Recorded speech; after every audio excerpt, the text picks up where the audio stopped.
যখন কোনো বান্দা সূরা ফাতিহার একটা করে আয়াত বলে আলহামদুলিল্লাহি রাব্বিল আলামিন, সঙ্গে সঙ্গে আল্লাহ জবাব দিয়ে বলেন হামিদানি আবদি, বান্দা তুই আমার প্রশংসা করলি। আর রহমানির রহিম যখন বলে আল্লাহ বলেন আসনা আলাইয়া আবদি। মালিক ইয়াউমিদ্দিন যখন বলে আল্লাহ বলেন মাজ্জাদানি আবদি।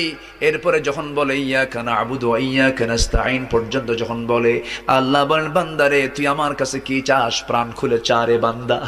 ইহদিনাস সিরাতাল মুস্তাকিম থেকে শুরু করে নিয়া ওয়ালাদ-দাল্লিন পর্যন্ত যখন বান্দা বলে তখন আল্লাহ বলেন বান্দা নামাজের মধ্যে এমন প্রেমের খেলা খেললি বান্দা, তুই যা চাইলি সব আমি আল্লাহ কবুল করলাম।